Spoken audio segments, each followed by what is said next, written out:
then we're going to open up for questions, concerns, and comments. Okay.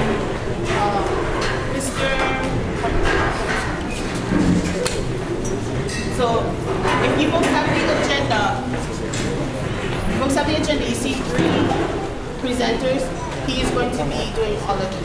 He's one presenter. Okay, so actually, if you can come over here, please state your name clearly. Yeah, right over here. I gotta go by the microphone. There is no mic. Yeah, I don't know what's on the right here. Yes. Okay. Hello, everybody. Before McCartney starts the presentation, just from the board, we just want to extend our biggest week hello to our community that came out tonight. Just mahalo to you all.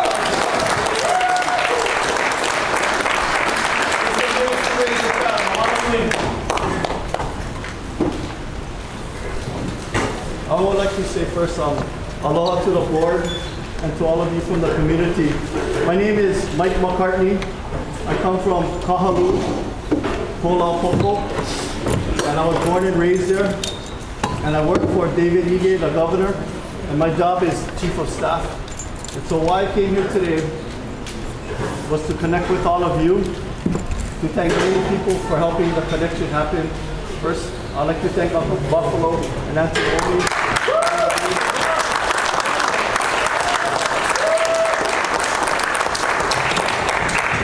And how it happened, a lot of people called me and said the na'au was sore. And so we knew something wasn't right. And so I just want to thank you and say mahalo from the bottom of your heart for opening your house, bringing us all together. And that's where we got to meet James and Twinkles. And we talked story. And we held hands. And we hope for a better future. And what was said there, I think was repeated many, many times. But the governor said that there's not going to be any sweeps because that's not what we do. And I came here to ask for permission to how can we help our people find a home and a good life and take care of our aina and our land at the same time. And how do we find the balance on the width of a blade of pili grass, the razor's edge, and do that together? And I know the only way we can do it together, the governor knows, is together, not separate. And so also, please forgive anything that was said before by us because that wasn't our intent. And if it got misunderstood, I take responsibility for that because I could have trained our people or set them right earlier, and I didn't. And forgive me for that because it was never meant to be hurtful or to make people scared. We want to work together, and so that's why I'm here. And we want to ask permission if we can work with you, because the path forward is not us coming up with the idea on our own. We just want to help. We know that the idea and the power is in this room and out there, all out there. So I came to listen, to learn, and to understand.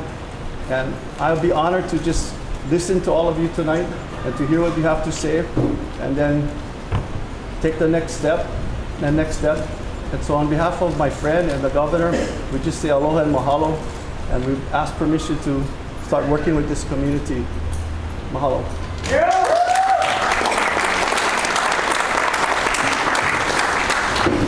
Okay, so we usually go to the board for questions and all. I don't usually have questions. I do.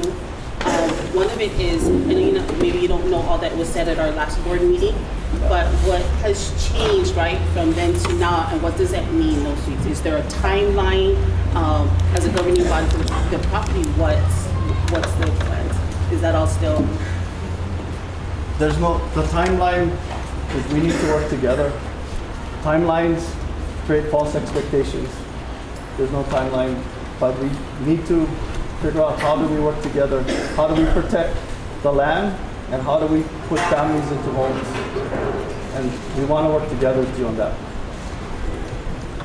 So I'm going to open it up. You get one question from the board right now, because I want to make sure we get to everybody else, especially who know who this directly impacts in the short term. But there is also the second issue, right? And may I say something too? I didn't come here to negotiate because I don't think that's our intention. Our intention is to collaborate. And when you collaborate, you help each other solve each other's problems. And so I think it's going to take time for us to share our obstacles that we have, obstacles that you may have, and then how do we find a common path together. But if we're negotiating, we're going to misinterpret each other, and that's not our intent. So I really hesitate to try to answer a lot of questions because we want to work together so we can answer them together. So even timeline, we got to talk together and see what do we do, because we know the problem is just bigger what the media defines it or what's being defined out there by other people. You know it better than anyone. So you can help us with the timeline more than anyone else. So I think the questions will help us to figure out how do we fit in collaborating and partnering moving forward. And we don't know too, right? So we want to ask you, so how can we fit together? Okay. So if you folks cannot hear, we'll try our best to project more, but just go like this and, okay. So I'm sorry, but I just wanted to clarify because I didn't want to create a false expectation out there either. Yeah? Right. Thank you. But like what I was saying, to me there's two layers, right? Directly with the Puhonua, and then also moving forward as a community space, what happens then as well, right? But we address the Puhonua first because it is the immediacy. Right now, I'm going to open up to the board. If you have relevant and impactful questions that could provoke and initiate conversation and solutions, please bring those forward. Okay. So, I think good because we have one right now in this round. Mr. Palumi. Hello, Mike. Mahalo for joining us in the beautiful community of Waianae. I was wondering, and I think the board as well as our community was wondering, why wasn't Scott and Pua's intense agenda? I mean, they had more than enough time to put it on the agenda, and not to peel off old scabs, but we just wanted to know, why, because this probably didn't need to happen if they would have agendaed the presentation that they had last week Tuesday. Now, how should I address the questions? Should I just, how would you like me to have this conversation with everyone? I think. Yeah. You can Kuilo now. You can Kuilo and you can address me. And then whoever has the mic and can hear as much as possible, please project out because it is a big road. Yeah.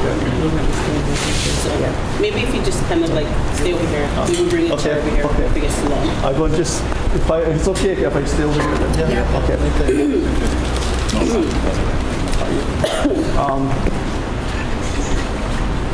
Your question was about how come what happened in the past?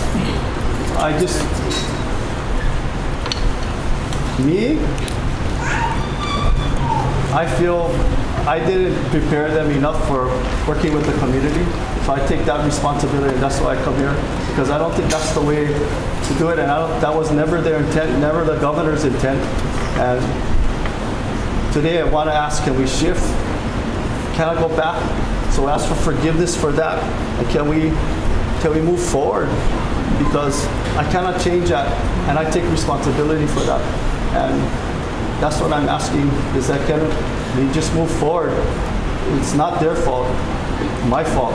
And I could have done a better job of explaining what community dynamics is. And I'm not saying even I know, and I think that their intentions are very good. And I think we learned a lot by talking to people like Uncle Buffalo, who explain how people feel and how people perceive what we're saying, which we don't mean, but it comes across a different way. So we learned that there's miscommunication and then misunderstanding, and then people start taking actions and reactions. And today I hope we can stop doing that, and we can stop talking to each other and with each other instead of at each other, because it's not a tool to talk on media or on electronic. Face-to-face is going to be important for all of us. And so that's what I asked for, is that, and it's not because it's the media's fault, it's our fault that we have to do a better job of doing that, and that's why I'm here. So please do not, Scott is great and Pooh is great, and they meant very well.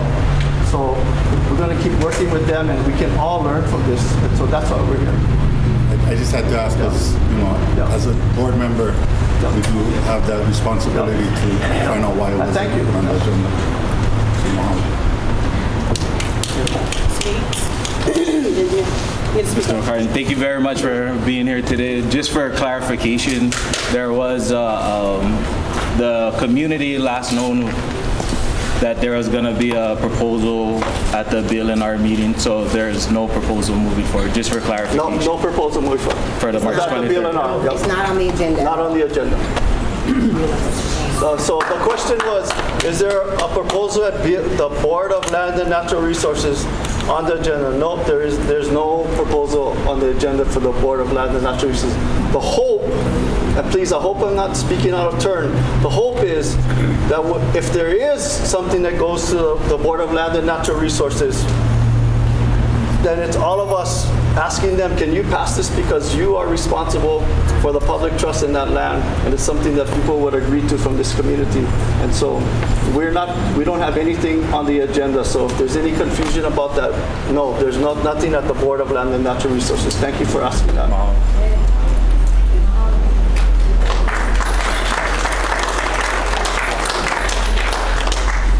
Anything else from the board? So on that note, the whole reason BLNR was being discussed was because there was a science project or some building of some sort that was suggested to be built upon federal funding from the U.S. Wildlife. So none of that is on the table any longer. Is that correct? No. I don't know of any. Yes, that's right.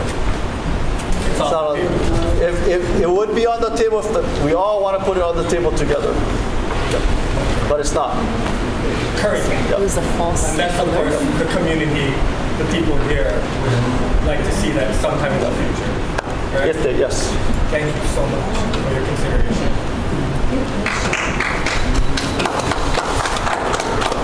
Anything else from the board? I'll go last. You'll go last. Okay, I forgive you. And I'm going to maybe get a little bit heated, don't take it personal.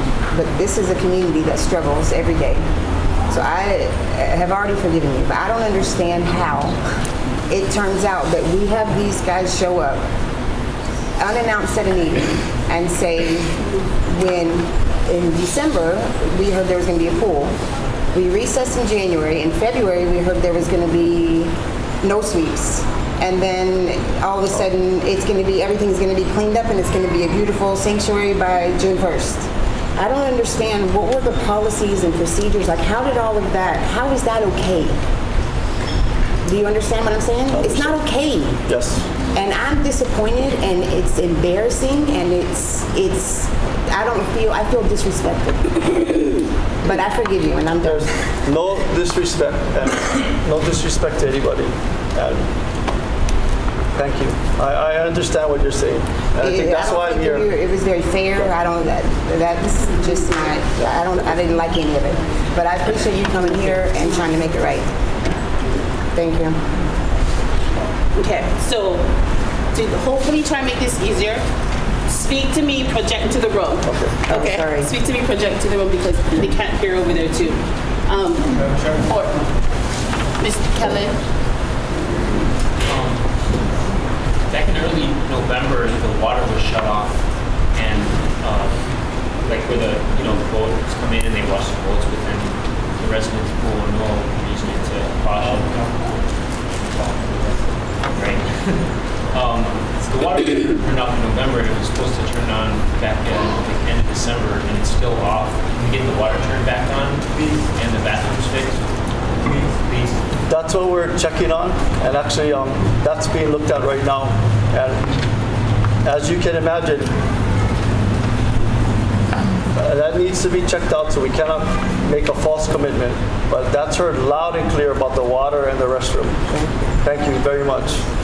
And it was made very clear in Uncle Buffalo's hospital.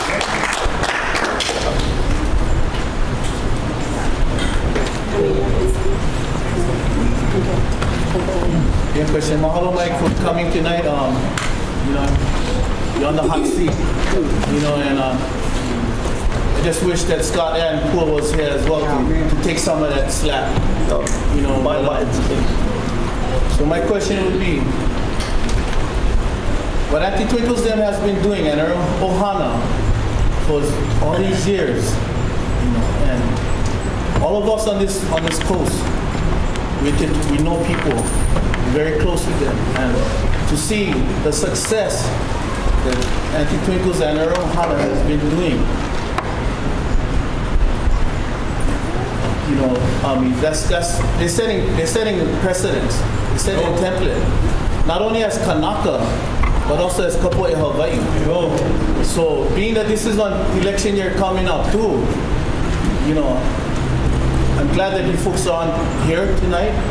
So my question is, you can see our community came up. You know, more mics knocking, we all gotta project our level, but you can just see it in this room.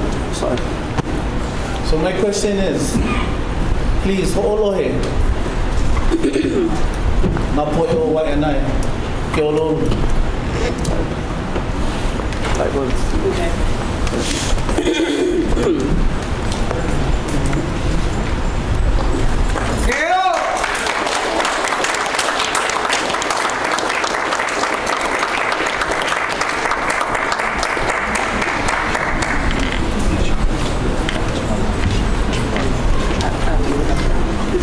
So I'm going to open up to the community now, but I do want to say something, right? I appreciate you coming out, right? But I think what was lacking, in my opinion, sitting here is the transparency, some of the trust, right? Because of communication. So I'm hoping going forward, I have a lot of questions. I think I'll just give those to you offline, see if we can avoid some of that moving forward. But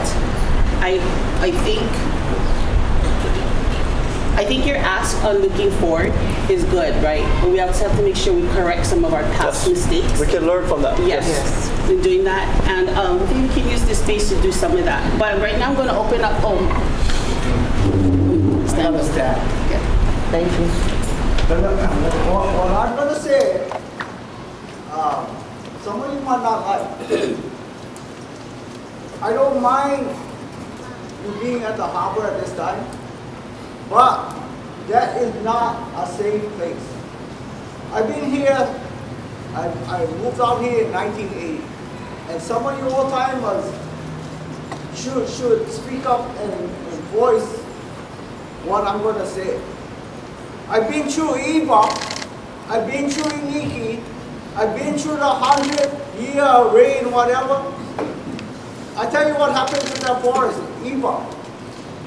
The rains came, the flood came right through your forest. Then the 50 feet waves that night came from this side, almost halfway through your forest. That think we don't want to bring water. never had, no. Oh. And the tide surged, right?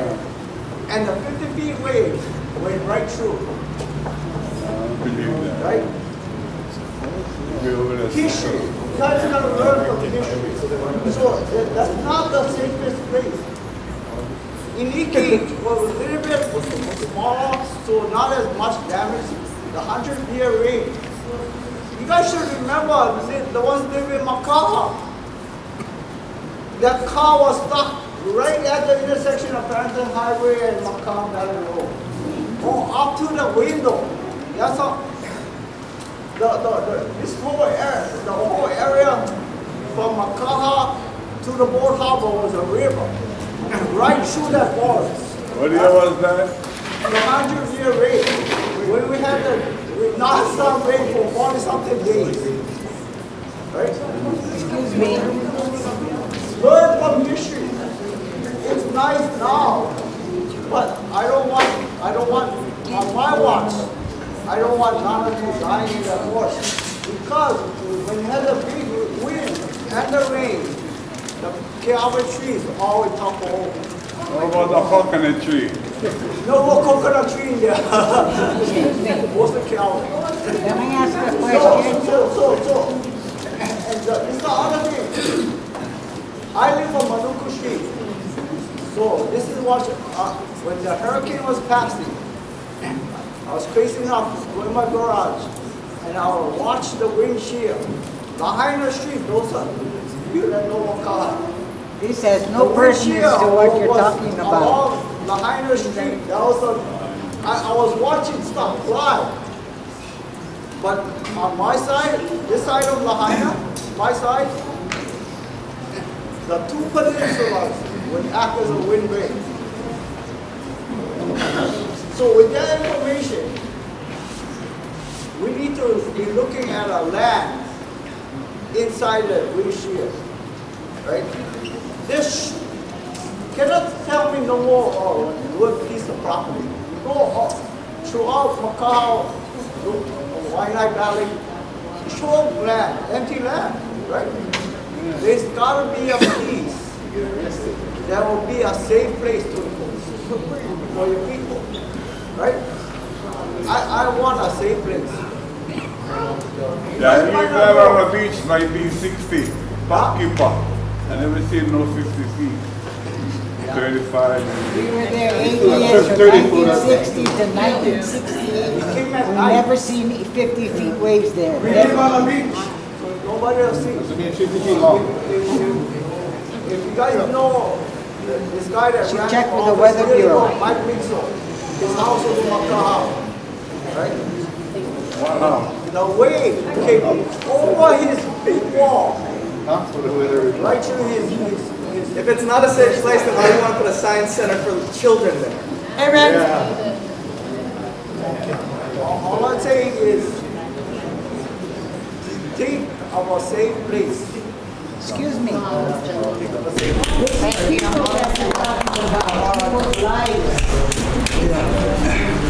Okay, we're gonna open up to the community now. Sorry, my one board member who hasn't gone yet. I just have a quick question. I was wondering, while we're in transition waiting, I know you guys said you're going to work on like the bathrooms, but is there any possibility that the state and the city can work together to have some kind of? You guys really need to speak up. Okay, sorry. Like I am talking to you guys. It's their meeting. No, I'm just saying. Okay, I apologize. I just want to know if the city and state can have some kind of any possibility where you guys can work together to have some kind of daily trash pickup for them or on a regular basis while we're in transition.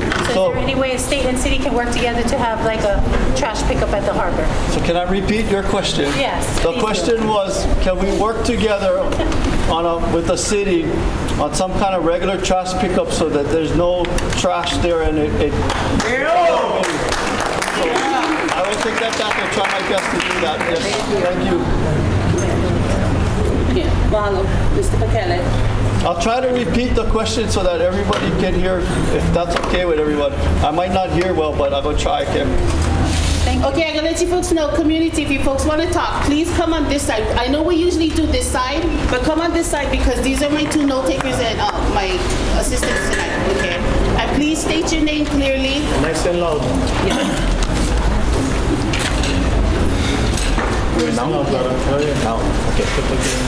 James Pakele, nobody. I'm going to do the read thing because I worked kind of good the last time. So try not to go off script again. So I prepared this little bit stuff. First and foremost, I'd like to thank the thousands of people in our very own community and around the world that have shown the outpouring of support for Pu'uno'o Waianae.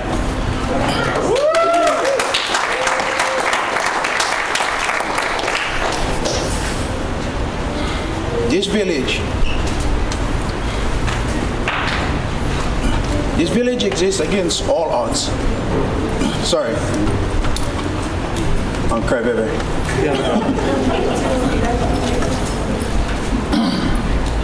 A group of people with the absolute least amount of resources, very slowly, over the course of several years, organized to form a functioning, self-supporting community. This village was built on a foundation of a law held together by the principle of my favorite Olelo no Eo, Malama ke kahi ke kahi. I'd like to thank Governor Ige, Mike McCartney, Keone Downing, and George Camp for taking the time and making a trip to Nanakuli to meet with Twinkle. I especially like to thank Uncle Buffalo and Timomi for the hospitality and providing their home for this important meeting to happen. The governor's confirmation. Huh? They will say what about her? Oh yeah, and the photo bomber. Sorry. The governor's confirmation that there will be no sweep, as well as their calling off plans to present their project to the BLNR, has provided much relief to the residents of the village, especially the children. A planned and managed solution is far more beneficial to the village and the larger community than unplanned and unmanaged chaos. That being said, I'd like to acknowledge that canceling the impending sweep does not constitute an agreement for the entire village to stay there in its current location indefinitely.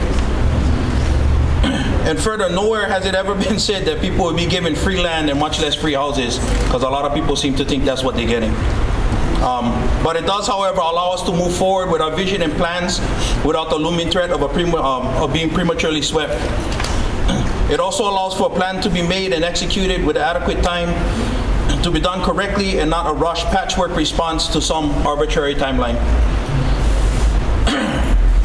There's been a vision and a plan in the works for years. It has been planned for years to obtain a more secure site. However, without a lot of resources, it takes a lot of time. I'd like to thank Rep. Andrea Tupola, I don't know if she's here, for all the work she's been putting in behind the scenes, talking to various owners and leaseholders, trying to fill out different possibilities, and her efforts have helped immensely as we move forward and hone in on specific properties. So it's not the first time that these landowners or leaseholders have been approached with the idea and they've had time to digest it. We hope that soon we'll be able to share a detailed, informed version of the vision and the plan. Currently, there are too many variables, and we need to analyze that resource, what resources are available, and more importantly, which resources are obtainable. This will require further meetings with the governor and his team. And finally, we aim to move forward with positivity and in good faith. And I hope that we can build on the positive turn of events that have happened this week. And although mistakes were made, and we've been put through a lot, especially in the last few months, not dwell on the negative. Aloha ke kahi ke kahi. Mahalo.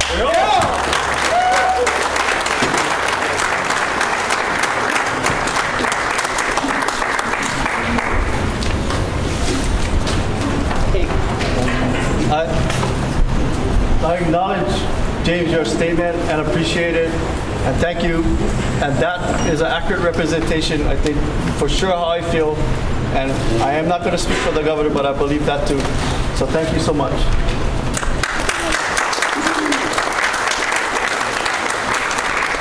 Mr. Manaku, well, he's coming up. I just want to remind you, if you want to speak, please come up over here. First of all, Mike, thank you. And please tell the governor he will anger a lot of people, especially the people that went there last month. And it was nice to see him come back with somebody more culturally sensitive. Can you speak up, Ms. Manaku, please? Yeah. Anyway, I'm here to try to save the land.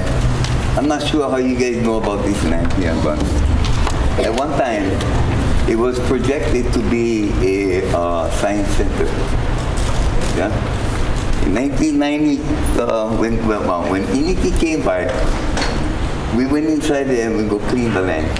The people that was at the HCAPS. And what we did was we discovered the shrimp holes. And we thought that was a wonderful thing at the time. But unfortunately, what happened was, as you know, everything changed. For those that are not familiar, they went backfill the back section of the property with the things that came from down Hotel Street, King Street, but they bought a lot of stuff there anyway. So what they're planning back there was to make soccer fields. So I'm not sure, Mike, how we can change that. Because as you know, if you're not familiar, this whole area one time was all ice box. Yeah? We had all our fish, we had all our fresh meat.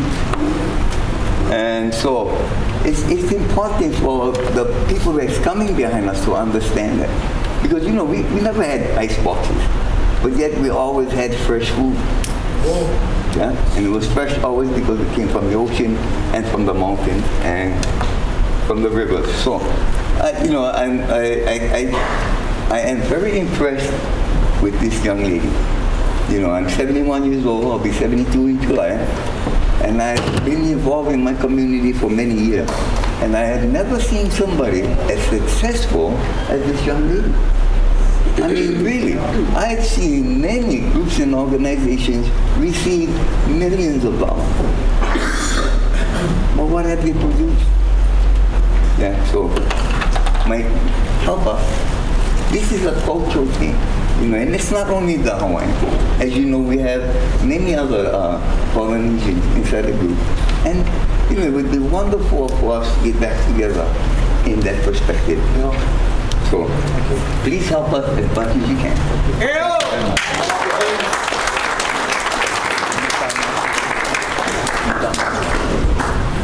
Okay, Steph, I forgot to remind everybody, you have 2 minutes, okay, on the comments to the question side, so we can move through, and then we'll just keep coming back around. So we'll come back to my board as well if there's anything else. Go ahead, okay. Hello, my name is Brian Akiona. I'm from Kapolei side, Makakilo. I lived there since '63. But let me give you a little background. I lived here in Waianae before Tamura's was built. We was living in a Howley housing in the back there. I went to Waianae Elementary, then we moved Makakilo in '63, been there ever since. But I used to come down here, hitchhike all the way from down there, go surf my car, bath everybody on the beach. It was pleasant, never have traffic. Nowadays I'm stuck over there by Kahi Point trying to get down here. But what I want to say is, you know, it's sad because everybody's 2 weeks from being bankrupt in this state. And, you know, the disease is development. Why we no more houses? Development, overdevelopment. I cannot afford a price. I work all my life. We rather throw money to a freeway for a little choke area in our area. That's where all our money going. And nobody's even on that thing. You know, tourism, B&B, he's out there, tourism, you guys would blow tourism up. Oh, come, everybody come visit Hawaii. But they never stay in the hotels. They started bleeding into the residential areas. Now you're gonna tax the sewage, you're gonna tax the water, you're gonna tax the roadway, all of this. So I just want to let you know that it's a deeper seated problem than just this. Absolutely. This is a great beginning though, because like myself, I don't like pilau. She's been keeping it clean. You know, nobody wants anybody in their backyard if they're going to be pilau. But the way they've been doing stuff, so I came the other week, I brought her some meat. I was trying to suggest to her, give them 501(c)(3), just like those guys out in Kahuku, they get shrimp trucks. They do that, pound poi, whatever. You guys helping yourself. You don't need the state. Just know who you are. Know that you're the creator. And you created the government. The government never creates you guys. That's all I wanted to say. Amen.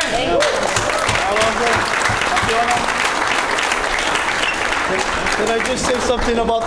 Can I say something about the vacation rentals? Yeah. Communities are for communities, and good communities are for the community. And visitors, it's not a good mix, and we have to work together to do that because it's not. That's our home. That's why we have to make sure that our homes are for our people. So thank you for sharing that. And we get plenty of people over here. If you guys get me now, this is the time for asking questions because we got a representative for the governor. So, mahila ila hele mai maani. Representative Gates.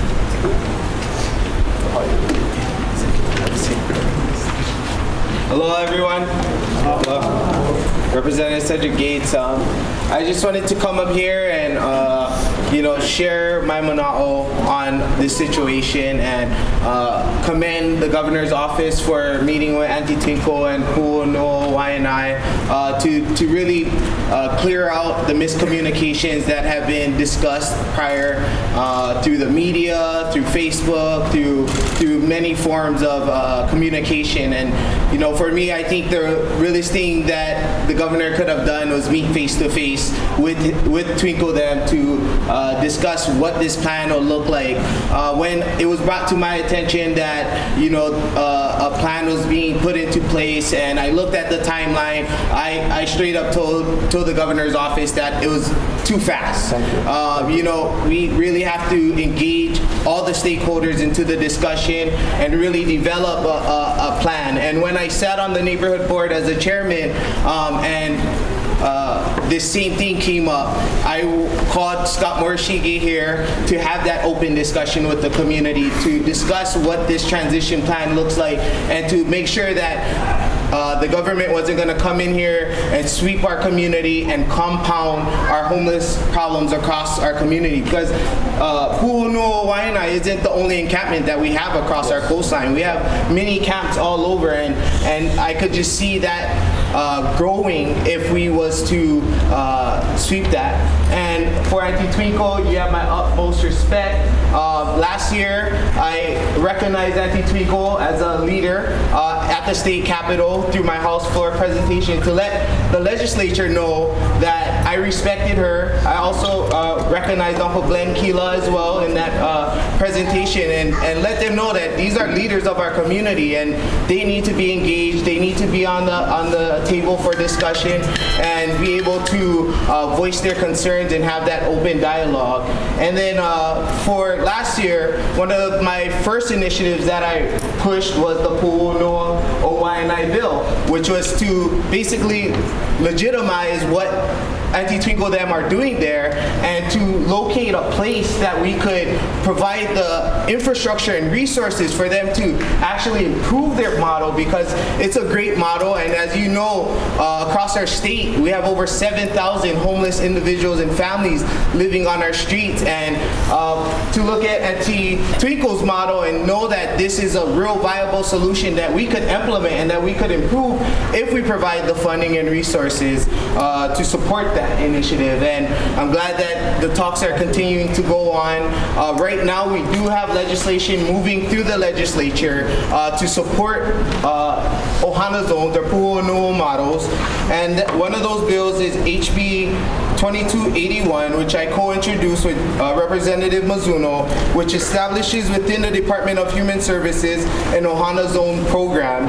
It also provides funding for the Housing First Initiative, as well as assessment centers. And one of the gaps that I felt needs to be addressed is that we have so many service providers and not enough consolidated resources in one area, so that if you're homeless, if you're a resident experiencing homelessness, you're able to seek all the services that you need, whether it's for employment, substance abuse, housing, all of those different important programs that need to be offered and readily available. And as you know, we are ways from Kapolei, from town, from where all the other resources that are offered to other communities are at. And I just felt it was unfair, and I felt that our community was being neglected not to have a organized community assessment center that we could thoroughly assess our families and individuals to get them into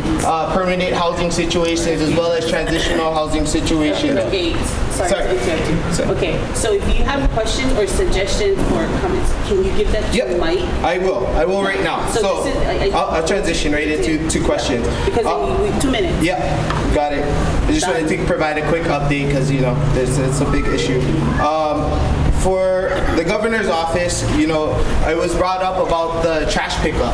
I think that that's a big initiative that you guys can enable the state to create there. Another initiative that I really would like the governor to take into consideration is providing mobile hygiene centers at Pu'unu'o Waianae, so that they can have clean access to water as well as showers and toilets. So that's super important. The other thing I would urge the governor to do is to declare a state of emergency for homelessness again, so that we can get the resources and the funding released in a timely manner to address this urgent homeless crisis, housing crisis that we have on the coastline. And I would just ask that you guys treat this situation with urgency and to consult with our community and as well as the representative and senator of this district. So thank you. Thank you. Sorry about letting him go over 2 minutes. It's not because he was my brother, it's because he was the state rep. Sorry about that. Apologies. You have to say that, it's important. Good evening, everyone. Madam Chair. My name is James. I wasn't born and raised here. I've lived here for 50 years. I started living in Makaha. Now I live in Miley.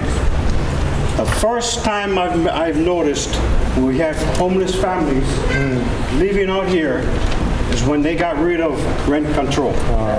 You ask every single family that's living on the beach today, what brought you here? Oh, my landlord raised my rent. I can't afford it. Even me. I bust my own pole to raise my family, and I'm still struggling. I got 1 foot out the door because my landlord wants to raise my rent. My thing is, they should bring back the rent control to control these people that are renting these houses, thinking they can get big bucks by coming back to the tourists, bringing the tourists in that they will pay for it. And they're sacrificing our families to live on the beach. And I don't think that's right. It is not right. And now, Buffalo, you don't know me you don't know me from Adam, but I do know you. You're a big community advocate for this community, and I thank you for that. I really appreciate that. I had something else. I forgot old age. I forgot what it was. But thing is, my other question was, how come Scott not here? Amen. Because Scott knows me. I understand that you're here. I understand. But his job is a homeless advocate. I am with, right now, I used to be with the Waianae Neighborhood Board. Now I'm with the Nanakuli Maili Board. But I'm not speaking on their behalf. I'm speaking on my behalf. Scott has been before our board a couple times. And all I've ever heard was him flapping his jaws about the percentage, this, percentage that. And I told him, okay, what are you doing? He couldn't answer that. He couldn't give us an answer, what he is going to do about it. Thank you. And to me, this is my opinion. He shouldn't even be in that position. He shouldn't even have it because, to me, he's not doing anything for the families living on the beach. And my thing is the kikis, the small kids. They're living on the beach because their parents are living on the beach. Reason why the parents are living on the beach because they have no place to rent because the landlord raised the rent. And to me, that's wrong. Thank you. Thank you.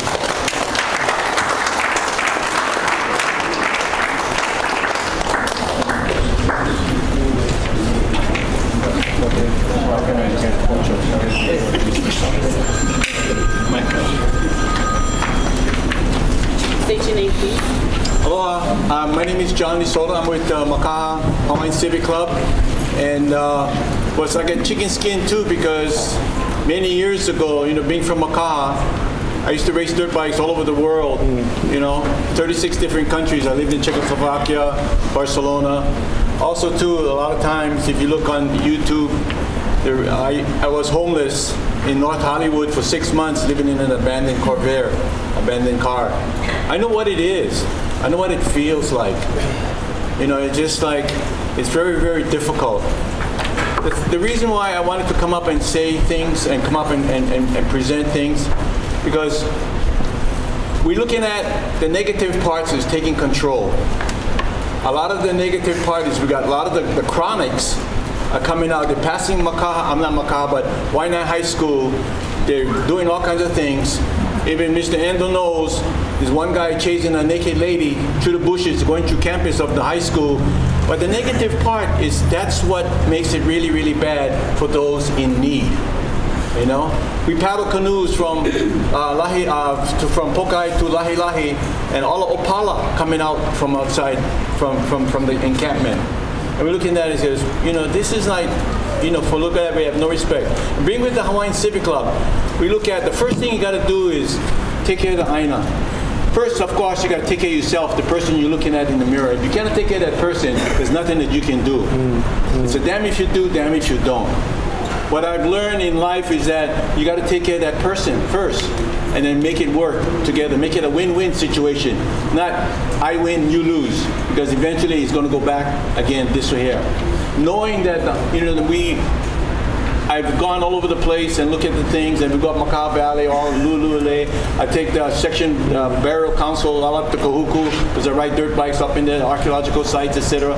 It's just unreal. And listening to what is happening there, the negative part, making shishi, making doo-doo, all kinds of things like that, I understand. We got to make it work. So somehow it's got to work. You know, it's a damn if you do, damn if you don't. And that's the whole situation we got to do.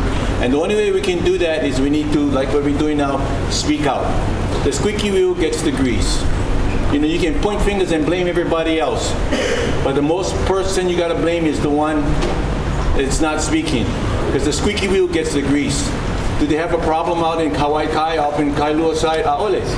It's all over here. Because we need to speak out, and that's why we want and we appreciate you guys coming. We appreciate the community coming together as a form of communication. Thank you. And then what's good too, and Uncle Buff never said so, but every year, even though it didn't have waves, Uncle Buff would always surf by Pokai Bay. Because that's when the sewage treatment plant would flush the toilet and the waves would come out. 5 o'clock in the morning, so he would catch the waves over there too. Thank you. And it was called a lot of doo-doo. Thank you.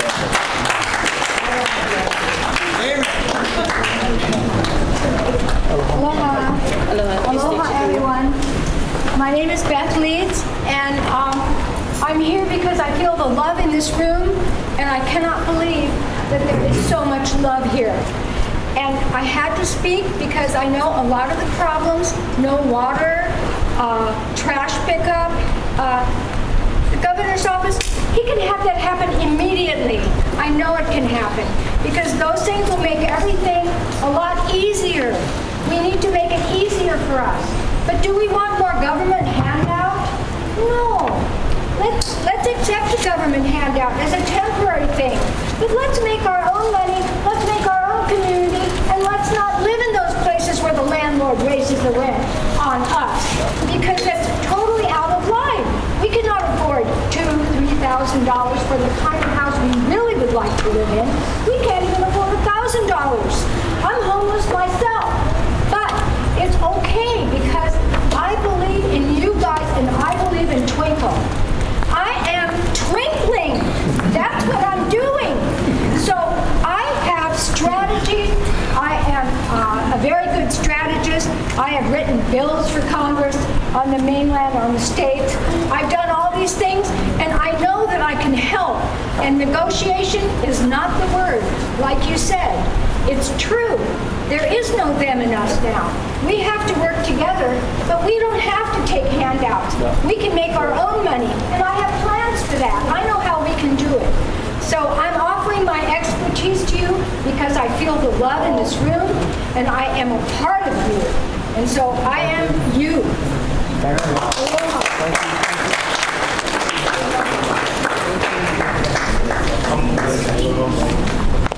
Aloha.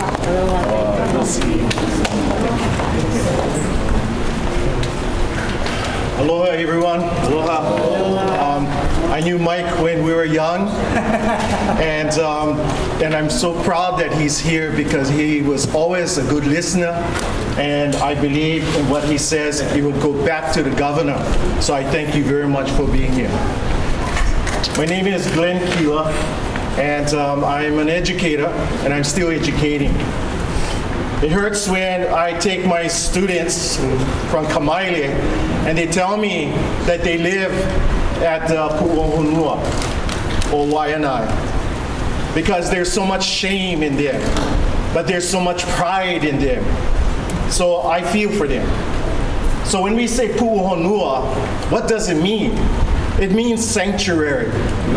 It means a place where people and our children can live in safety. So I look at Auntie Twinkle's, and it is a safe place because I used to walk on this road here in the morning, and I have to make sure that I'm safe. But you know what? I have never been accosted or threatened or even approached for drugs and all that. But I know that there are, like in every family, that there are people that take drugs, that drink. I know that. We all know that. The thing about it is that it's a puhonua. Waianae has always been a puhonua. In the 1960s, Damon Track, over 167 families were evicted from that area in Kalihi. And they came here. And they could survive because the rent was low. And they were able, those children that I grew up with in the 60s, were able to have a good life. Then in the 1970s, then we had Kalama Valley. This was a puonua. And all these farmers from Hawaii came over here, and Waianae opened their doors. Now we have this problem of the homeless from all over the world, and they're here. And we again open our doors. So we cannot forget the compassion that this community has. We must take care of our people. And the only way we can do this is that we have to work together. And we have to work with the governor. I'm very proud that Mike and the governor is here with us and with Uncle Buffalo. You know, he's a hero. He was a navigator that went to Tahiti. And we have to look at what his vision is. And our Tupuna's vision was to take care of kids. Children first. So let's not forget Waianae has a history of being a puhonua. When they said that they're going to close it because of the Opaiula, that is not true. The fact is that the Opaiula is dying because they're taking the water from Kiko Stream. Return the water from Kiko or from Kamaile, and that the whole area would have these Opaiula. Our Tupuna, Uncle Lucio Badayos told me this. He said, you can tell the health of the coast by the Opaiula. Well, you know why we don't have fish? Because they took the water out. The border water supply took the water out of the land, and so we don't have the shrimp anymore that feed the fish, that feed the limu out there. So if we want to do this, please, we have to take care of the water situation up there.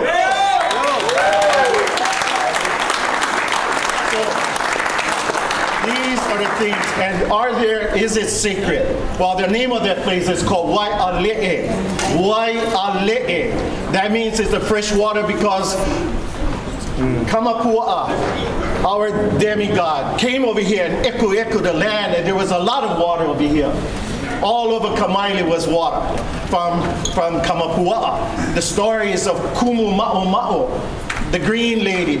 If anybody who's my age, 60s, going to 70s, 80s, you guys remember the green lady? The story of the green lady, that was Kumu Ma'o. It was a deity that was here. And it brought rain, it brought water. And what we're saying is that yes, we need the school. Yes, we need the education. But we have to work together, and we have to make sure that our children, our people, have jobs. If we really want to solve the problem, we have to have jobs. We have to have cheap housing. So mahalo. Thank you. Turn the water!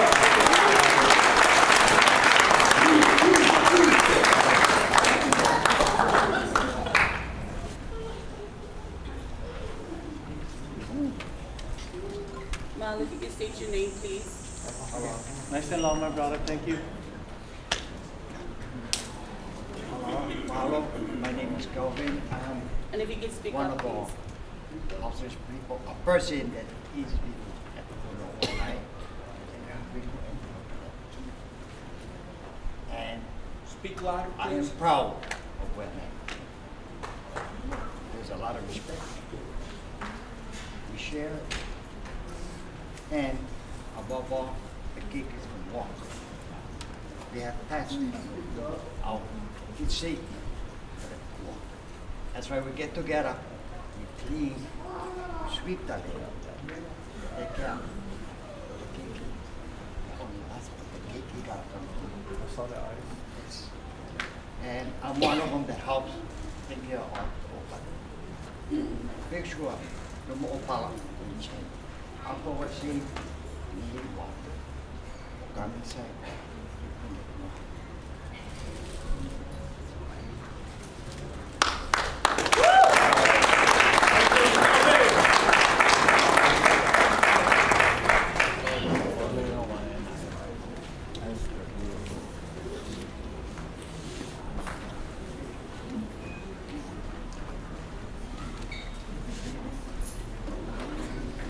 Please state your name, please. Go ahead. Aloha, my name is Samantha. Speak up. My name is Samantha Lorenzo, but my last name is Watson now. I'm from here. I was born and raised in Waianae. I went to Waianae High School. And currently I am a service provider out here. So I'm speaking on behalf as a service provider. I am working at Ulikekui, the transitional homeless shelter, and see the need, you know, and for me to come up with, I mean, I was sitting in my seat, but I know I need to say something. There's such a need, you know, in our community, you know, for maybe an assessment center, you know what I mean, where families would know where to come. They don't even know what to do, you know, because of now how the system had changed through this coordinated entry system. I believe that it needs to be out there in the community, because some people don't know. They come knocking on our door, and it really hurts my heart that I can't really help them. I have to tell them, well, you have to be referred to the coordinated entry system, which some people don't even understand, you know, and I have to educate them, and I have to share with them, you know, and I will help them to as much as I can. We had helped 2 families from the Boat Harbor get into permanent housing, you know, with some of the resources that we have. So if, you know, if there's something as far as an assessment center where families know, if you're, you know, if you struggle, you know, with rent, because that's usually what happens. They fall into rent, you know, not being able to pay their rent for 1 month, something happens to their family, and they're right there back in homelessness. You know, and that's the thing. So I really appreciate, you know, the funding that we've been having, and continue to fund it, because, you know, we're here, you know, as service providers. You know, I really am fortunate to be in this position that I am, and seeing the family's success. But it's the funding, you know, sometimes we're like, we don't know how to help them, but the families are working. You know, we have working families that can't even make it, and they don't qualify for TANF, they don't qualify for SNAP, because they make too much. And they make $2,000 and too much. You know, it's like, how does that happen? You know, we have families in our transitional shelter that can't receive certain benefits because they make too much money. You know, and they're just having a really hard time. So, but also, you know, going back to an assessment center where families would know, you know, and really go out into the, you know, have it in the media on how people can get services, because they don't even know how this whole system works. I believe as we communicate, you know, with the community, then that would, you know, benefit, you know, how to get the resources. So they're not stranded, they don't go into homelessness. We're doing a prevention. So if you're, you know, you have struggle with your rent, then people would know where to go and what to do, you know, so that's my stance on that. Thank you for your service.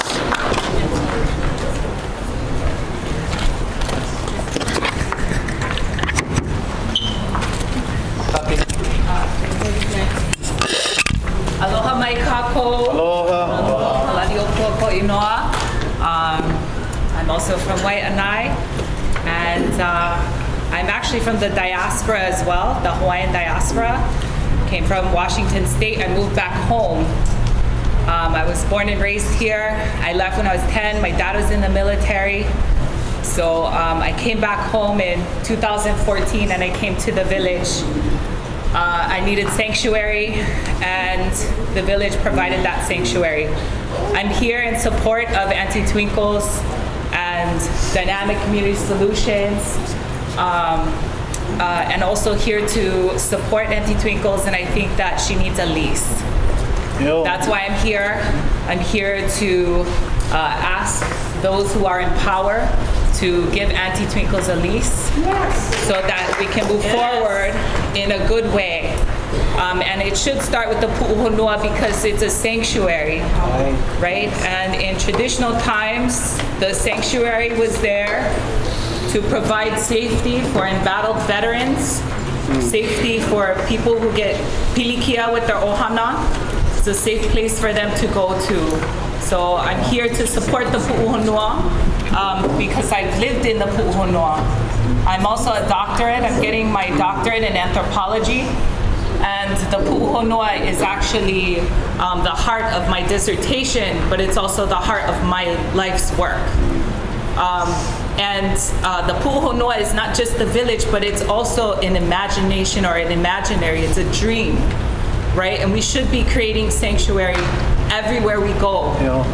We should be creating sanctuary so that people feel safe So for me, the pu'uhonua, this idea of sanctuary is something that belongs to everybody. Yeah, where else can you think of a safe place for anybody to go at any time, you know, that's outside of paying, you know, rent or paying mortgage. And, you know, a lot of us are one check away from being in the pu'uhonua ourselves. So it's really important, I think, for Auntie Twinkle to have a lease to some land so that she can have the power of enforcement, so that the pu'uhonua can actually function in a way that is pono, right? Pono for the people and pono for everybody in Hawaii. So that's why I'm here. Mahalo. Thank you. Mahalo.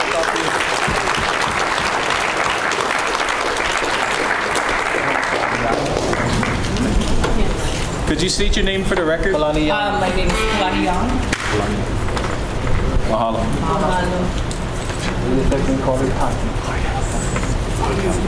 I'm good. Hey, Joe. I'm good. So I'm going to apologize first, Mike, for what I'm going to say. You and I worked together for 6 years at the legislature, okay, so we know each other. I'm just going to do some chronicle for the individuals in the room so they can get a clearer picture of the inadequacy of dialogue between our neighborhood board, our community, the individuals who live at Pu'uhonua o Waianae.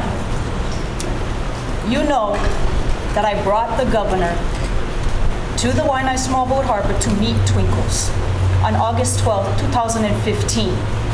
Along with him was Scott Morishige, as well as Roy Almamia from the City and County of Honolulu, as well as Craig Hirai from HHFDC. And I even spoke to you early January 2016 after that and asked you, where's the dialogue? And I got blown off. No discussion. Never heard from the governor again until we hear this statement last week through the two messengers. That is not transparent. Yeah. You know, what I've been reading in the paper for the last month and a half, it is clear that there was a lot of misnomers out there.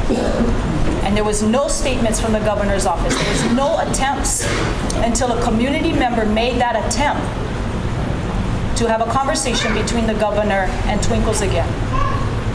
We deserve better. Scott Morishige has not been back before this board in a year and a half until he came last week, Tuesday. He's been to Nanakuli Maili board 3 times in the last year. How is that? And I know he doesn't speak for the governor, but he can come and give updates just like Mark Alexander from the City and County of Honolulu on homeless issues and processes. So there is no transparency here. And really, I don't have a lot of hopes after tonight. And you know, I know you're the messenger tonight. I'm not the messenger, but you know. Well, you're taking the wax tonight. Yeah. You know, so I want to know, when is the next follow-up meeting? I don't know. Okay, so again, I'm just telling you. we're waiting again. I know.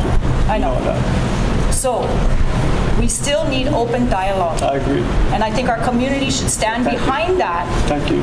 And support Twinkles in hearing that dialogue and not having them to wonder, are we going to be gone tomorrow, next year? Are we going to be offered something?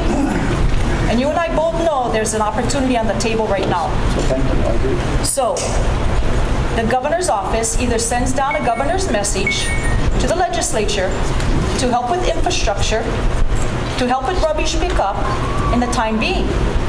If not, you've got the opportunity with this current legislature to get some funds to help with that. And you know the process already. Time is ticking. And once we go past that budget time, we don't have the opportunity. The budget is in the end of the all. That's right. So either the governor sends down the message, So thank you. or our legislators need to step up and understand how to ask for the dollars. Thank you. So I'm hoping this conversation is going to continue.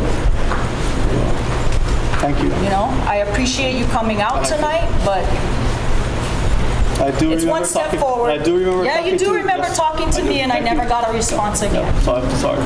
Thank Yeah. you. I agree. So I appreciate you coming out, and I hope to hear when is the next meeting for our community. Thank you. Mahalo, Joe.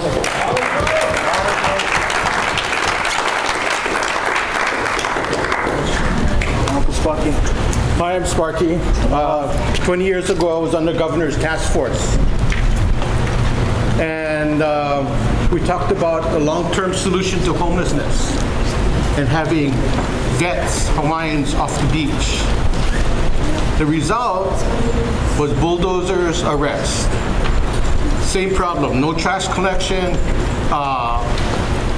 no more lua, no more water, so they have to go all the way down to KL to fill up water to come back.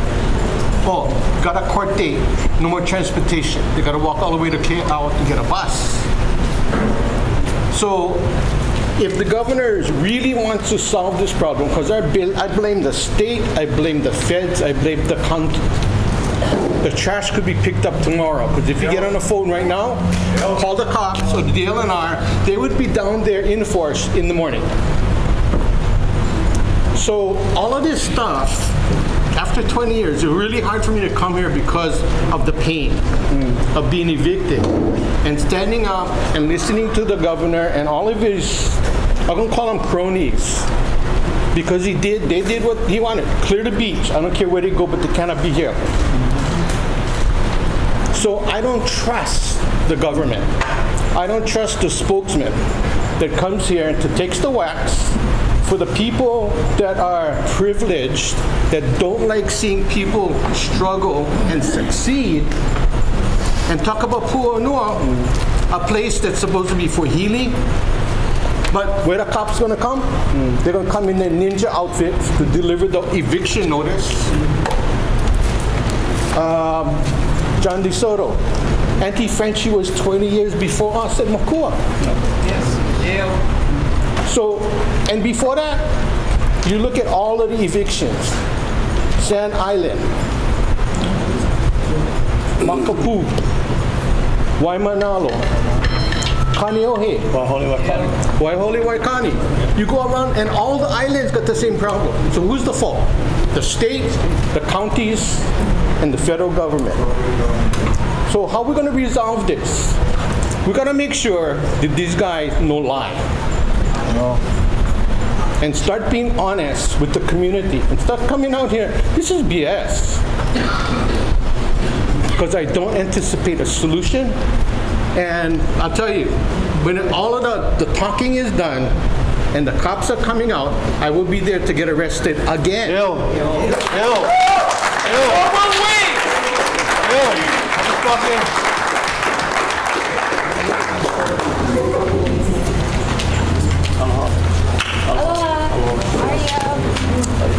Aloha mai kako. My name is Representative Andrea Zapola. Aloha. I didn't get to do a report last week, so don't worry, I'll still keep it to 2 minutes. I just have 3 thoughts. I've been watching this online, so thank you Civil Beat for going live, because lots of people are watching. Appreciate you guys. First thought I had, like this is exactly what Sparky and what Joe brought up, which everyone should know in this room, is that last week we were told that there was some federal grant and that's why all of this was happening. And then Civil Beat covered an article that there was no such thing. That is unacceptable. And this is why we cannot progress in our community when people say one thing and then do something else. To come here and talk about a federal grant and then all of a sudden this week it never even existed. That is not something our community should have to put up with. The second thing is that they talk about the Opai'ula. We have never seen a statewide Opai'ula plan. We don't know that the state is protecting Opai'ula in other places besides over here. So we should be asking, what are these plans and what do they look like? That's the second thought I had. Is that if anybody presents a plan, even to you guys, even to something as advisory as a neighborhood board, a plan looks like a printed document with actual names, dates, timelines, people, PowerPoint, handouts. You kind of come to the community and say, oh, by the way, we're going to do a presentation about what's going on and we're just going to talk about it. No, you shouldn't be allowed to. Because we expect more of our leaders, because that's how much we love our community. Yeah? Is that we shouldn't allow presentations solutions that don't have details, that don't have timelines, that don't have real grants behind them. The last thought that we should all take into consideration is that our community is always stronger when we come up with the solutions. Because the people who have to implement these solutions is not the government, it is us. And so the empowerment that happens when solutions come from the community is so different than at them or for them. And that's what's been happening this whole time. Everybody here knows that. And that's what we need to address as a community, is that after this meeting, we shouldn't just let it die here with just all this talking, yeah? We should get out and do action with a printed plan with actual timelines and what we're gonna do for ourselves.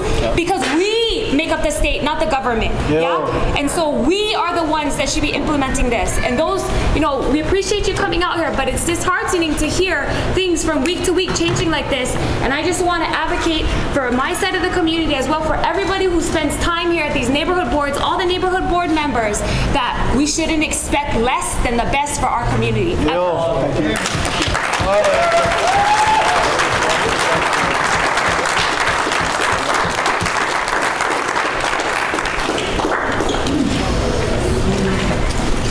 State your name, man. Leho, Carolina. Hey, Leho. All I want to say is my dad can take care. I mean, he brought, we have 5, 3 boys, 2 girls, our mom and my dad. But I never knew we had 30, yeah. And that's all my Hanai brothers, yeah. And it's all in the heart, yeah. There's a way, there's a will, there's a way. And that's how my mom and dad taught us. And you know, providing, because my dad is ocean, we always had food, always. And all those boys, they from stealing, drug world, but my dad turned their life around, you know. And for Twinkles, I know she can do that too. You just gotta, you know, believe in her. You know, give her that. Just give her that. You know, just believe in that. Because, you know, I feel comfortable when I go there. You know, and it's, I don't smell shishi. I don't look at no kapulu. It's so beautiful in there. You know, beautiful. And you know, and I speak out. You know, people talk down about it. Hey, you know what? You shot it. You don't know nothing. You know? But yeah, but you know, my dad. You cannot find the kind of people like my dad, Twinkle. You know, old timers. Yeah.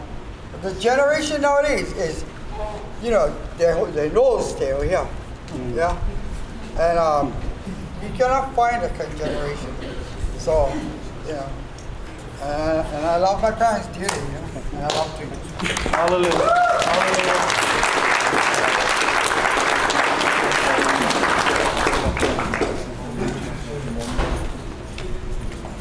Aloha. Aloha. My name is Momi Keaulana. Buffalo is my husband. I personally would like to thank Mike for coming out here and taking all the wax you have been. Because it takes a hell of a man to stand over here and have everybody just chop at you. Not wax. The trouble is, people don't realize you have come here. We have opened up a book. By opening up a book, you have people talking to each other. That's the problem. People don't talk to anybody anymore. You have to find out, how's your neighbor? How are you doing? If somebody needs help, you have to turn around and talk. There's always somebody that will help. We have leaders in our community. We have teachers. We have all kinds of expertise people. Now these people can come out, turn around and talk to Auntie Twinkles and say, Twinkles, how can we help you? What do you need? This lady is taking care of 16 children. And she provides for them their food, their clothing, everything. She doesn't get 1 red cent from anybody. She goes on her own and she does this. And I salute you, Twinkles, for that, being a mother of 6.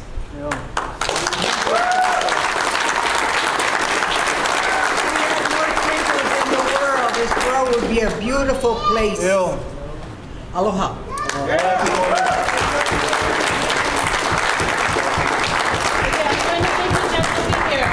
Kathy, I'm going to take you the last one. We are almost at 8:30, right? And I'm glad we were able to open up the floor for people to share history, chronological events, and their mana'o. But what I really want to do is take this last half an hour to really allow DCS and our community to figure out with the governor's rep, when is our next meeting, and then real dialogue along plans, right, with the puhonua and the property, right, the transition, because we don't want a gap or a lapse in whatever might happen. Springboarding off of what Joe and Rep. Tupola said on making sure we follow up and we continue these conversations, we want to make sure that happens. So there's accountability both ways, right? One with the state and with us as a community, with puhonua and all the supporters. We want to make it work together, right? We keep saying that, but what does that look like? So this last half an hour after Kathy, I'm going to ask the DCS board to come up and then please address Mike on what it is you folks want to see look like there. Okay? Because collaboration in planning, right, is when we're all at the table. Not somebody comes with the plan for us. Partnership and implementation is how we put that into effect for ourselves, right? We have the mana'o, we have the ike. Sometimes we lack resources, but that's where we support each other like this. But I don't want this to be fluff session. So this last half an hour should be about really looking what moving forward looks like. Okay? So Kathy, you're the last one, and then please, DCS board, if you folks will come up twinkles, okay? And then we'll get to the asks for Mike to take back, right? We're not negotiating right now, but he can take back this list of what it is we think would help. Okay, both community puhonua side, okay? Both sides, all sides, okay. Aloha, mahiahi, kako apau. I'd like to thank every single person for coming here. This is an example of community, whether you agree or don't agree, it's people coming together.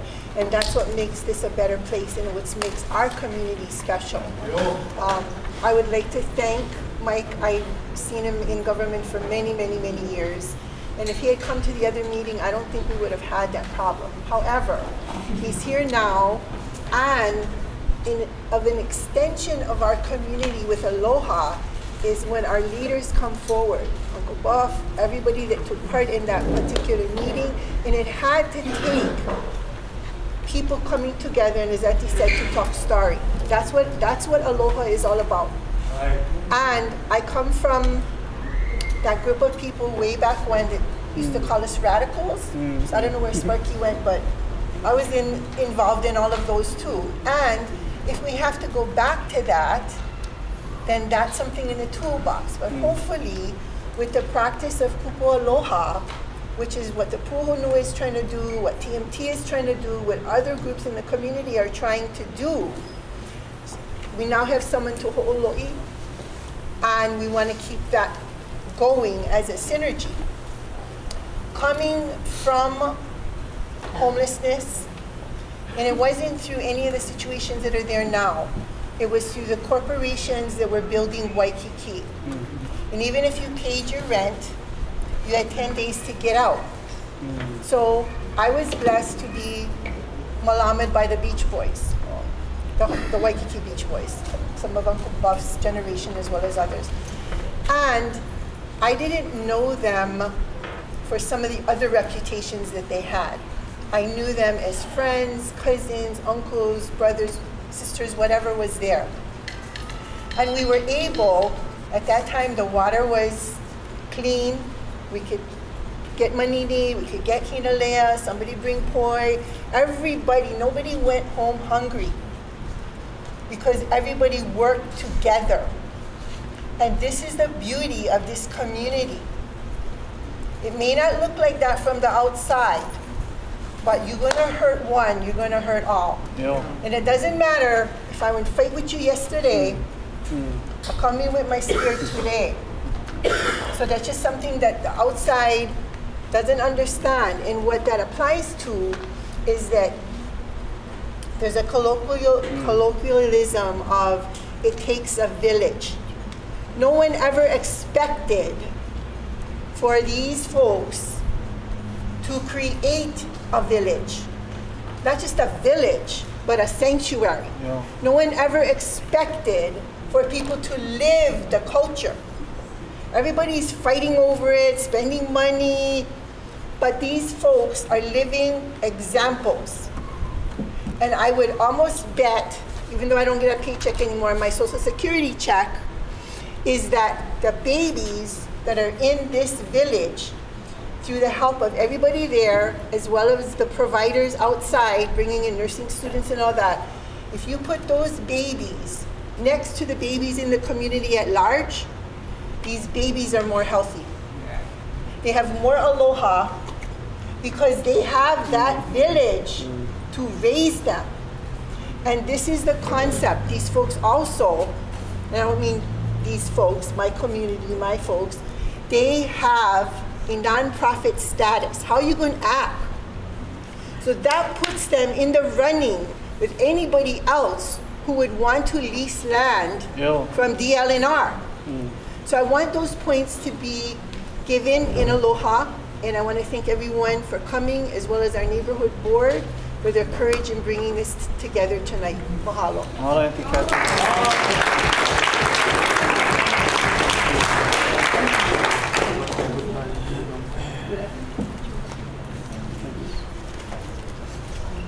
So Twinkles and her leadership at DCS, yeah, you folks should be doing the specific ask for the Pu'unoa.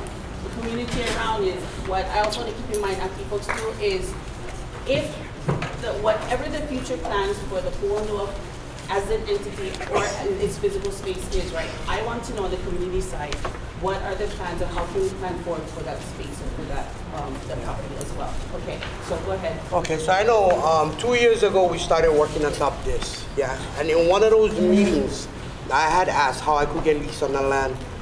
It came up from Pua IU, yeah, that I needed to become a nonprofit in order to get lease on the land. My goal is not to just help only our people here, but to move on and keep helping more, you know. First of all, we lost our identity, you know, because I know I did. I found my identity there, you know, and I found healing there also, you know. So even when my kids tell me, Mama, we're going to be all right. Yeah, we're going, but Mama, unsure. So first of all, I am asking for when is the next time we will meet. I want truth in all this. I do not want to work with Scott nor Pua because the truth has been broken, you know. Me,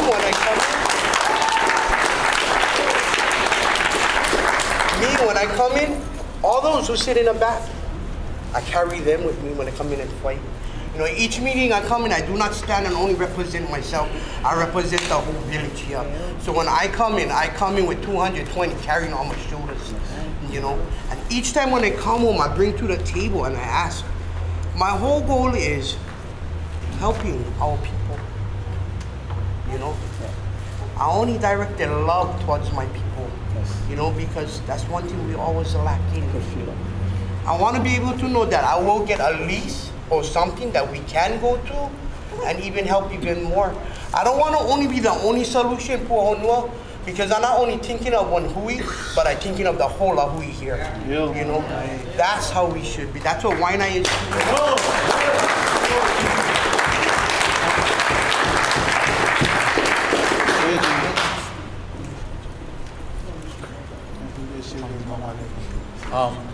Let me just go through our board.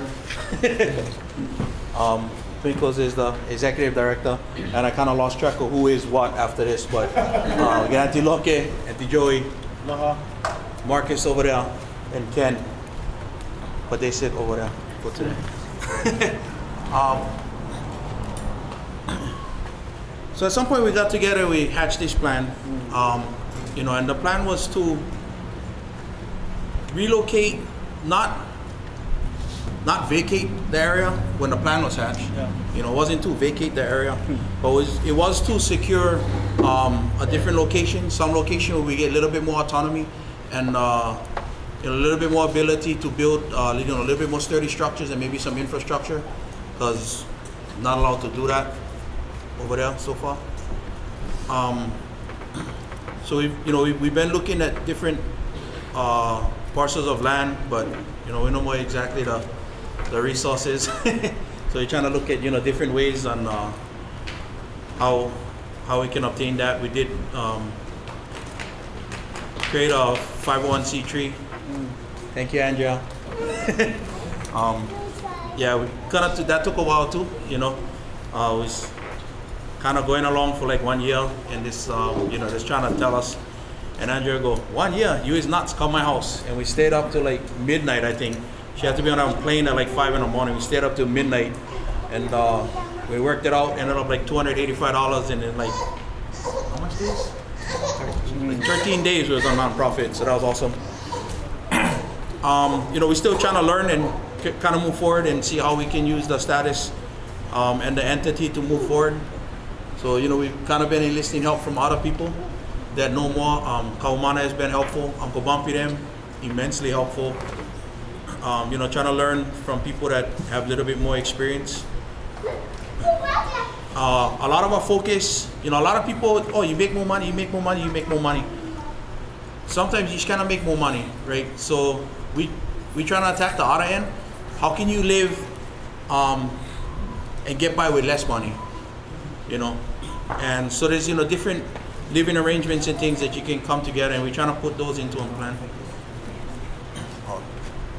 And so if the state could help us secure, a piece of property so that we can make this dream come true one way or another. I mean, you guys know more about how to go about doing these things.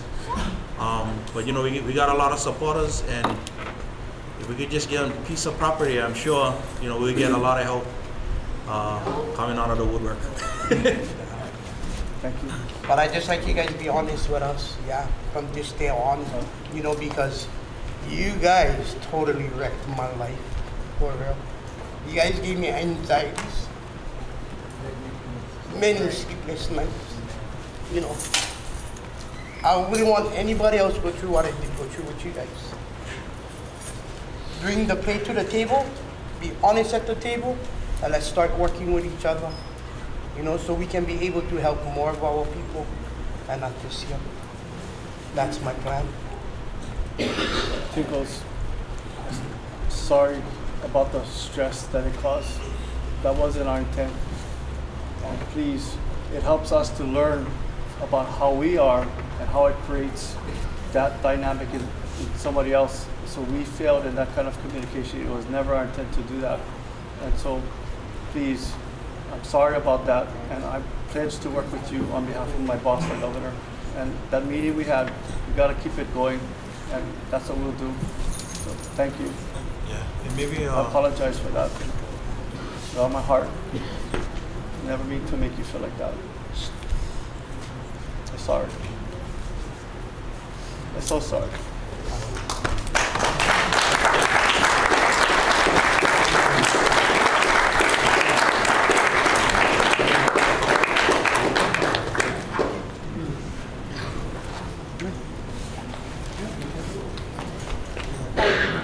And if we could.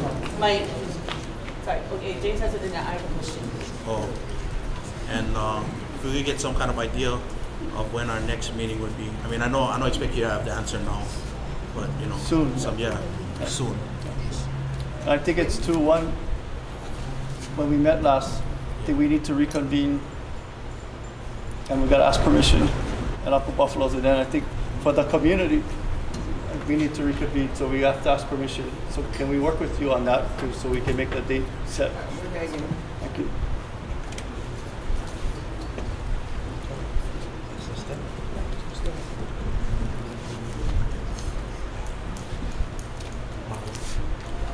Oh, yeah, I want to, as Chris could let us know, because we do want to be involved, not in the planning for it, although it's good to have an idea of that, but definitely on stating the space and the process and the transparency and trust.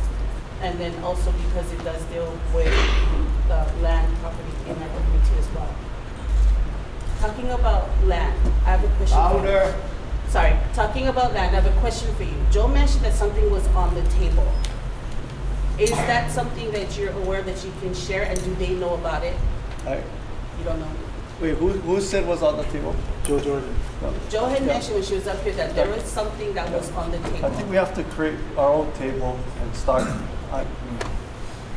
Okay, what I took from that was that it came up in discussions, a piece of property. I think that many people, all your representatives, all the people that work on your behalf have asked for help and asked to help this community. And Representative Jordan was doing that. She was asking for help to bridge that.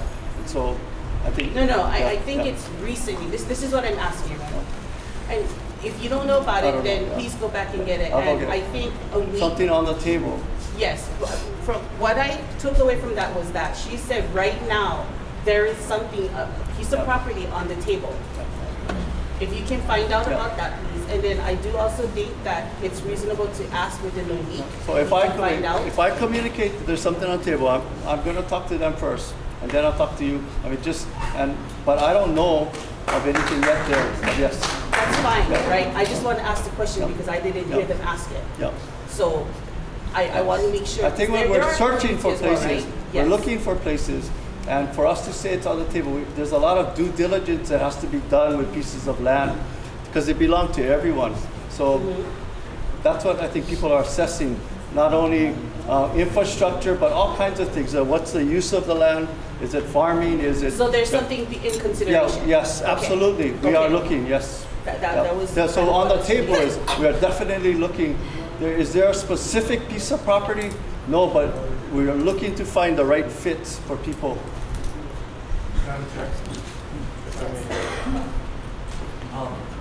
Mike, thank you so much again for coming into our community. Our biggest ask in the temporary now, before these grand plans can be determined together with the whole community, it's just the basics. If we can have some trash alleviation, just permission so that we can drop a container perhaps, or that the porta potties that we once had on property, which the dealer told us to take off, could be changed. If they're not going to repair the restroom by the tennis court, then will they allow us to bring in our own porta potties? Will they allow us running water? Just those basics. We would really appreciate it while these discussions are occurring, because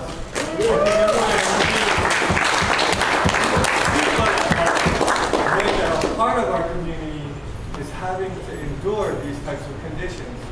None of us. Please. I'll get back to everybody on those three. I don't want to say next Thursday because I'm not sure when, but for sure. One, the trash. Two, the restrooms or porta potty, and number three, the water.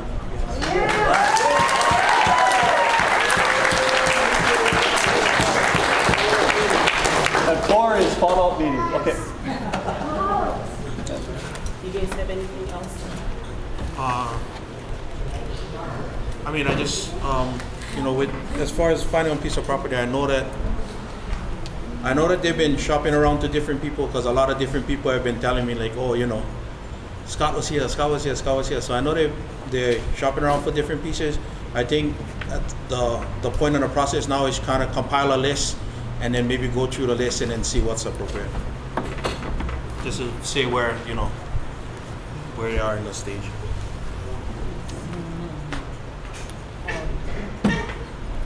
Okay, on board. Anything else on board side? We're circling back around. Sorry. Sure. Do we have them on our agenda for next board meeting? Oh yeah, that was my other. Thank you for reminding me. I wanted to know if, like Joey mentioned, Scott hadn't come back here for a year and a half. He's been in London 3 times. Besides the governor's rep, because the situation is so prevalent in our community and others, but in our focus is here. Can we get a representative? When is the next board meeting? First Tuesdays of the month. It's April 3rd. Yes. That's number 5 then. Yes. Okay. Thank you. April 3rd. Yeah.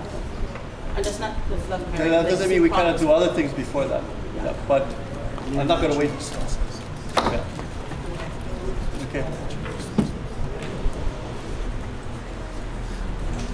Okay. Nothing else from the board. Anything else on the community side? dispersing, and that speaks to what we were just talking about. I have one more thing to say. Sure. Is it? Quick up. I forgot to mention, we just passed the budget in the House, and we have put $15 million to go to a Puhonua safe zone. Looking forward to ensuring that Auntie Twinkle and the Waianae Coast gets a huge chunk of that $15 million. And the House has made it a priority to address our housing and homeless situation. And we're reflecting that within the budget with the $15 million allocated to this. Just a quick update. Sorry.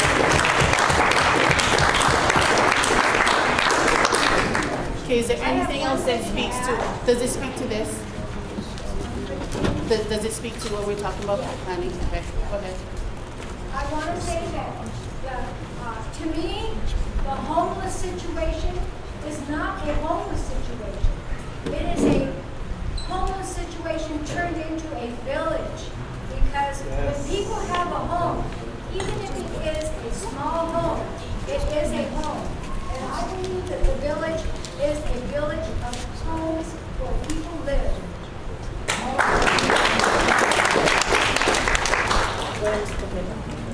Yeah, I was just reminded.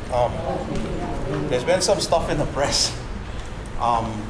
They've said that these folks have been walking their waste over to Pokai Bay and dumping them in the bay. That's a and lot. That they've been using the Topai Ulo holes for toilets or whatever. I've never seen it, and it would really help and go a long way if you guys could either have these people either show us proof that they, or just make some kind of public statement or whatever, just acknowledging that that's not what's going on, or at least there's no evidence of that type of thing going on. Because these guys, I mean, there's something that we feel the heat for a lot and get slapped. So. Okay. Yes. Thank you. Yes. Okay. So Yes. I want to mahalo everybody for coming. If you haven't, please sign in so we have your email address. Look for the notes. They'll go up in about a week to 2 weeks. But and then look for the follow-up information on this, okay? Because as a community, we'll stay on top of it. And I want to thank Mike for coming. Just thank Senator that she's been very good. I just want to say hello to you. I can mention something. Okay. Yeah. I know, I'm sorry I came in late, so I don't know if it's already been mentioned, but we had a recent visit at Kampana, and there's a 3-acre parcel, it's a city parcel, is my understanding, that's adjacent to their existing Kampana transitional shelter. And Kampana, I think, has been leasing that for quite some time, and they actually want to develop that into some kind of transitional housing. And so, I don't know whether that's something that would appeal to Puhonua or Waianae, but it's a beautiful area. And then you have a service provider who wants to make it into a transitional shelter. One of the problems is it's become an illegal dump over the years. So there's a lot of dumping going on there. But I don't know whether that could be, it might be a parcel that's already being considered by the administration, but I think that might be a possible thing. So and I would be glad to support these efforts however I can. And over this what's happened just the last few days has shown me how lucky we are to live in this community. Any other community that would have something like this happen would be, get rid of them. Yeah, please get rid of them. But instead, this community came out in full force saying we want to help. I mean, what other community is like that other than like ours, like Waianae?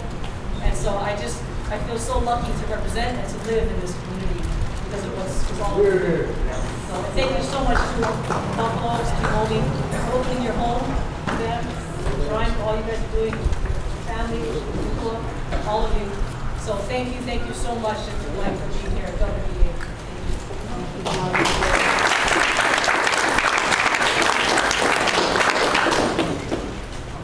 Funny you should say that. We were just there this morning. So you know we took a, I think it's 4 acres.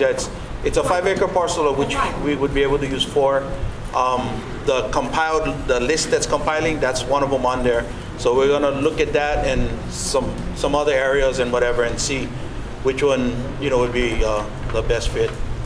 So yeah, that's on the list. And you could help stop illegal dumping and use the neighborhoods.